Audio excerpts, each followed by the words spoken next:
अस्सलाम वालेकुम वीलॉग में आपको खुशामदीद।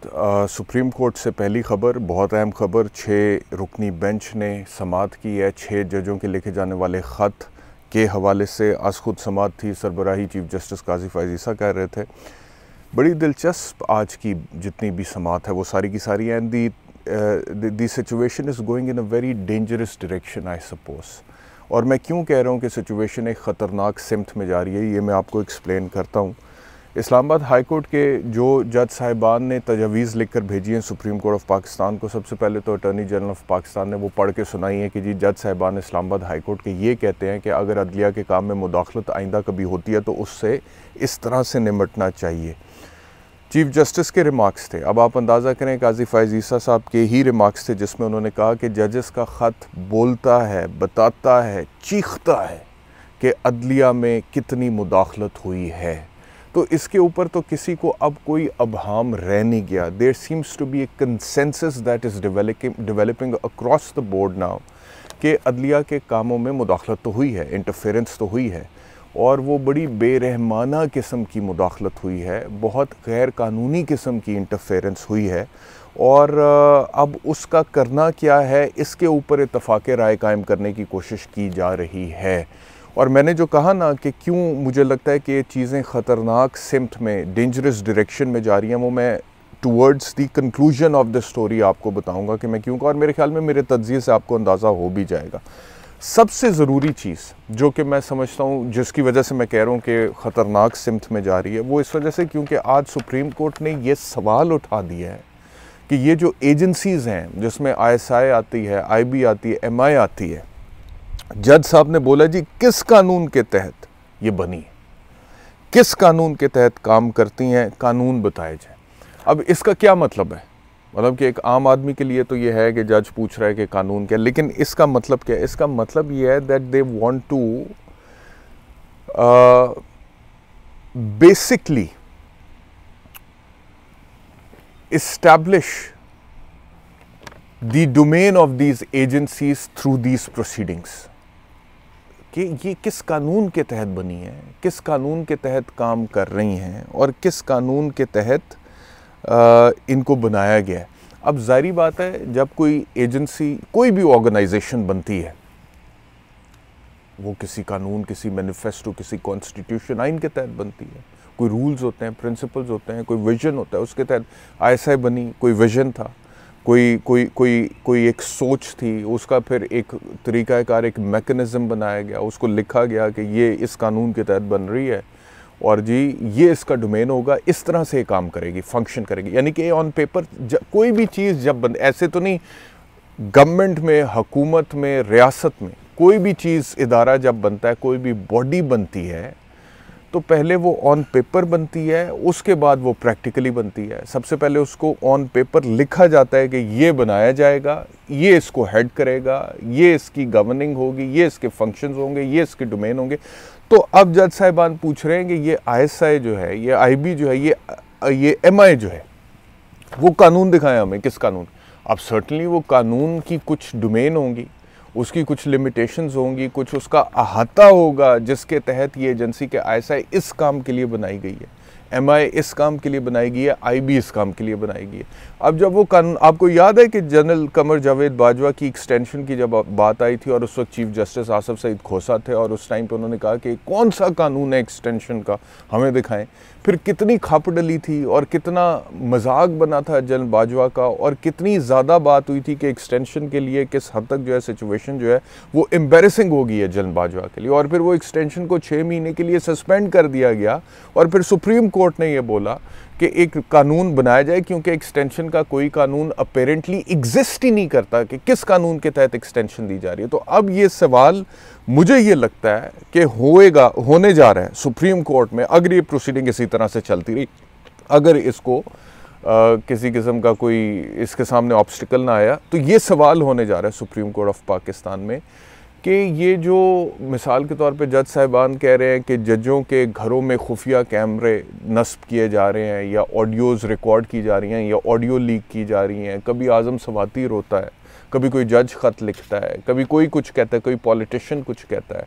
पॉलिटिशियंस तो ऐसे बेचारे किसी गिनती में रहे नहीं है ना, उनके साथ तो जो मर्ज़ी हो जाए, जो मर्ज़ी कर लो। ये पिछले 2-2.5 साल में पॉलिटिशियंस का तो बेचारों का कुछ, मैं कहता हूँ कि इन अ वे कुछ बचा ही नहीं है।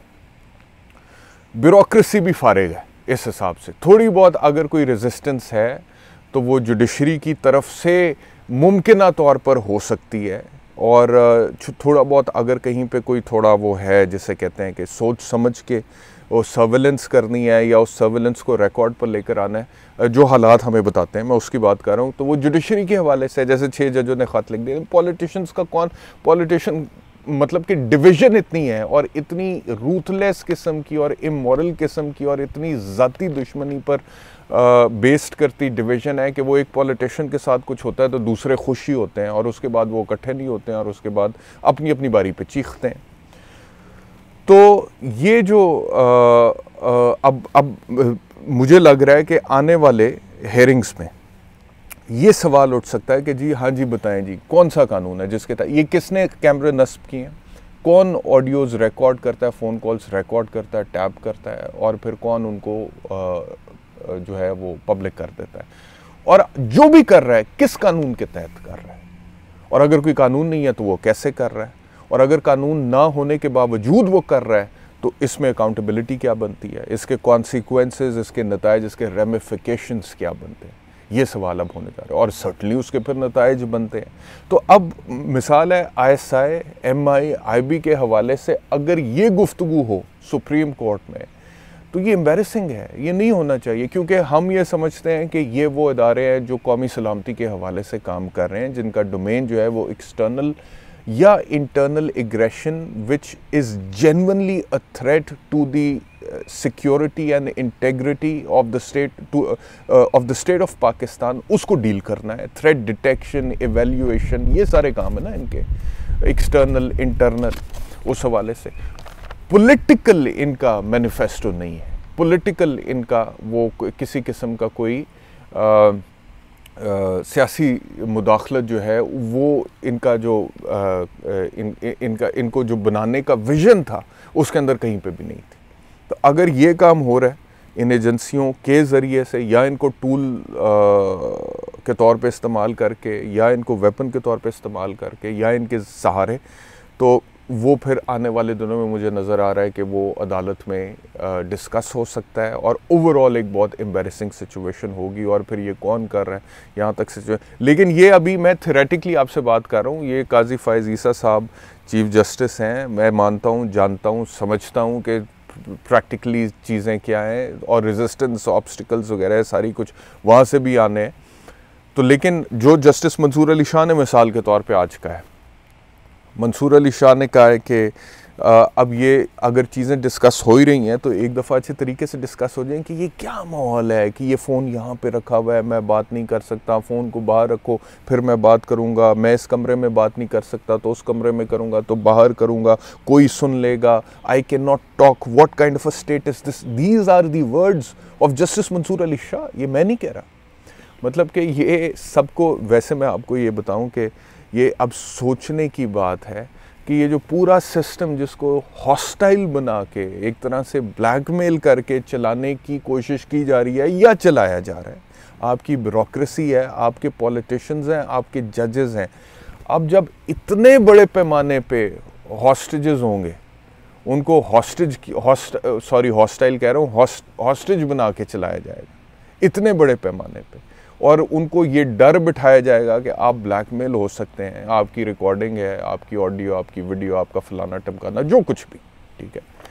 तो वो कैसे चल सकता है आप मुझे बताएं। ये मतलब कि कोई भी सिस्टम अगर चल सकता है तो वो सिस्टम चल सकता है जो फेयरनेस की बुनियाद पे चलता है, ब्लैकमेलिंग की बुनियाद पे, थोन्स की बुनियाद पे, हॉस्टेज बनाने की बुनियाद पे कोई भी सिस्टम चल नहीं सकता। और अगर चलेगा तो वो नेगेटिवली चलेगा और उसके कॉन्सिक्वेंसेस भी नेगेटिव होंगे, और उसके नतीजे में तनज़्ज़ुली होगी, तरक्की तो होगी नहीं, कोई प्रोग्रेस तो होगी नहीं।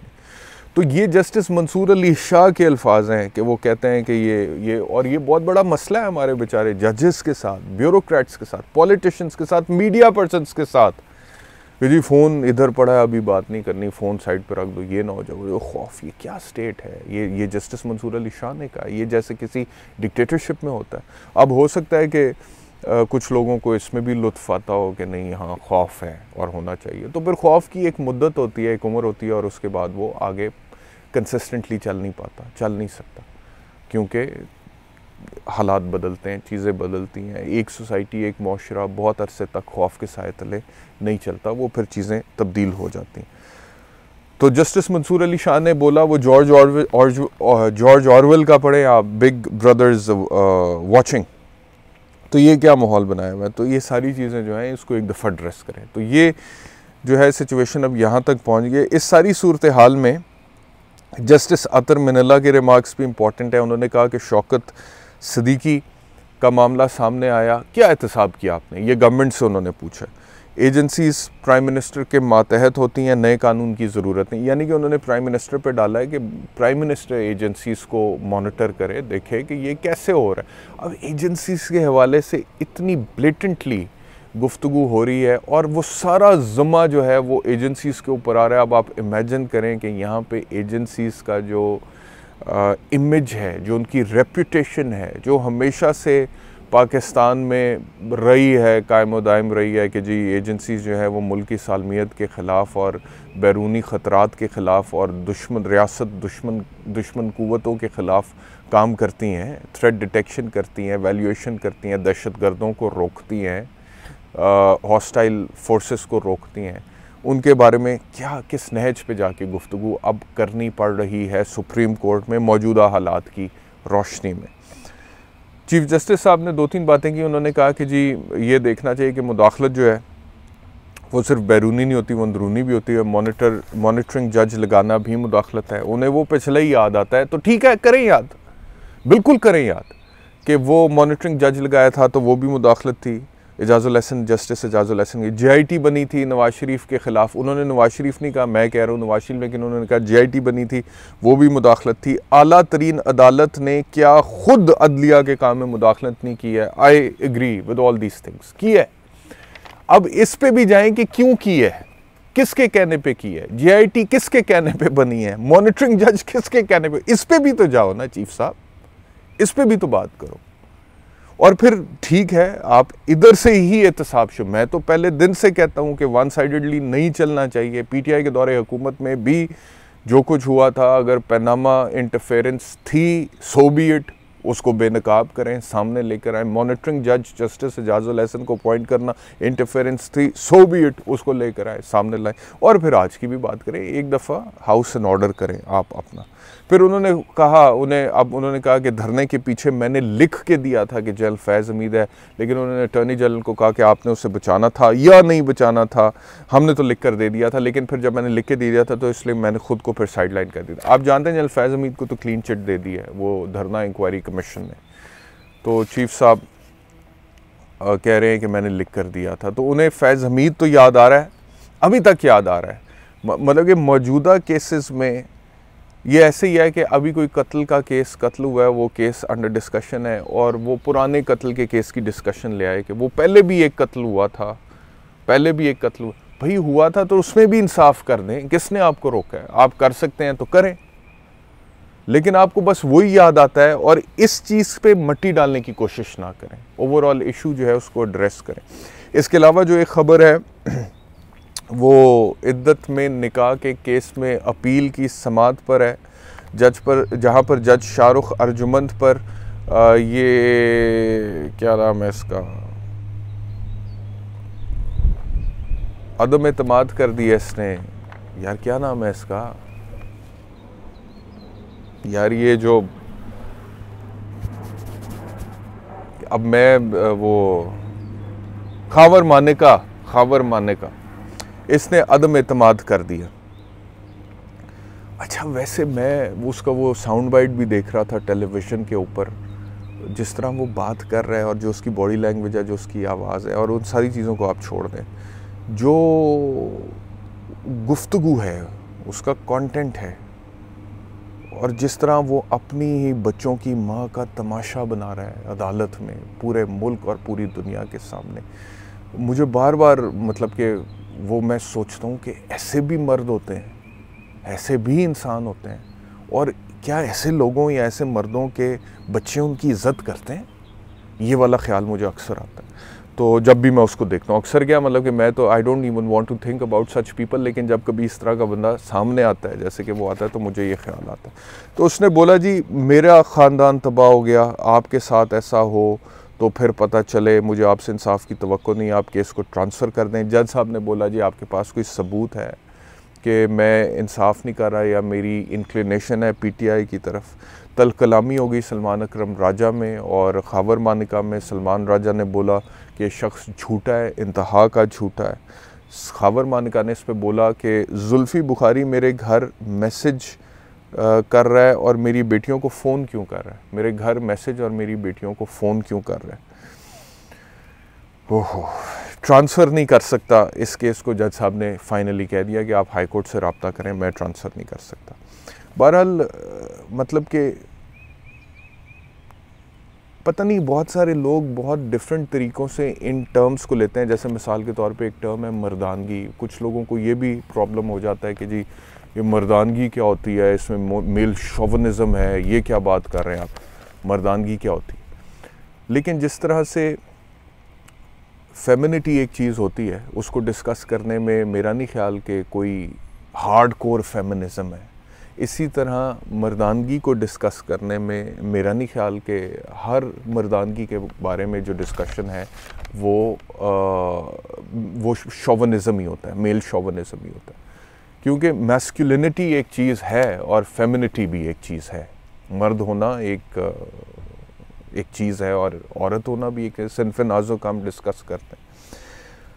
तो बहरहाल ये शख्स जो है ना वो अजीब ही, ये जब when I look at him and then I think about this term मर्दानगी, तो मुझे उसके ऊपर एक स्याह धब्बे के तौर पे महसूस होता है।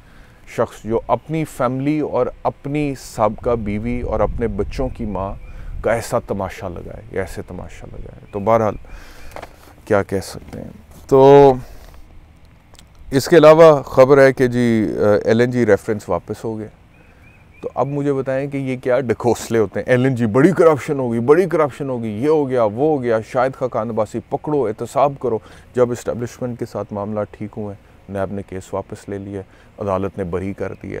ये क्या ड्रामेबाजी लगाई हुई है लोगों के साथ? या तो फिर ये सियासतदान करप्ट नहीं है, और या फिर अगर ये करप्ट हैं तो ये आपको दुखते नहीं हैं जब तक ये आपके मातहत होते हैं, यानी कि आपके फर्मा बरदार रहें, ताबेदार रहें, तो you don't mind the corruption, otherwise you bring up the corruption charges against them, और उसके बाद जब वो आपके फर्मा बरदार ताबेदार हो जाएं तब आप कहते हैं कि जी ख़त्म कर दो।